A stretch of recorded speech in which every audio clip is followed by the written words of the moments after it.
BNP chairperson উপদেষ্টা সৈয়দ মোয়াজ্জেম হোসেন আলাল বলেছেন, ভারতের সঙ্গে বৈরী সম্পর্ক কেউ চায় না, কিন্তু নিজেদের স্বার্থ বিলিয়ে ভারতের ঋণ শোধ করা এই নীতি বাংলাদেশে মানুষ বিশ্বাস করে না। বৃহস্পতিবার জাতীয় প্রেস ক্লাবের সামনে এক প্রতিবাদ সভায় তিনি এসব কথা বলেন। বিএনপি চেয়ারপারসনের উপদেষ্টা জয়নুল আবেদিন ফারুকের ওপর 2010 সালে হামলার ঘটনায় বিচারের দাবিতে এ সভার আয়োজন করে জিয়াউর রহমান সমাজ কল্যাণ ফোরাম। এ সময় দেয়া বক্তব্যে মোয়াজ্জেম হোসেন আলাল আরও বলেন, সরকার ভারতের সঙ্গে ট্রানজিট নিয়ে ভুল ব্যাখ্যা দিচ্ছে। সরকার ভারতকে ট্রানজিট দেয়নি, দিয়েছে করিডোর, যা দেশের নিরাপত্তার জন্য হুমকি। সভায় প্রধান অতিথি ছিলেন নাগরিক ঐক্যের সভাপতি মাহমুদুর রহমান মান্না। এ সময় বিএনপির যুগ্ম মহাসচিব খায়রুল কবির খোকন সহ অন্যান্য নেতারা উপস্থিত ছিলেন।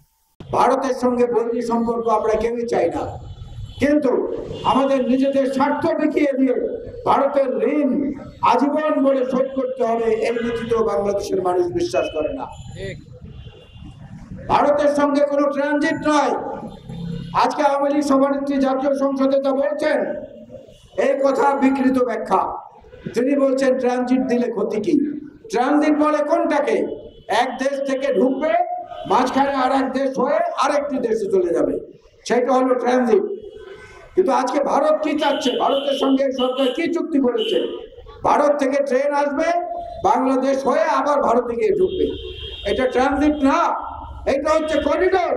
বাংলাদেশ কারো করিডোর হিসেবে ব্যবহৃত হতে পারে না।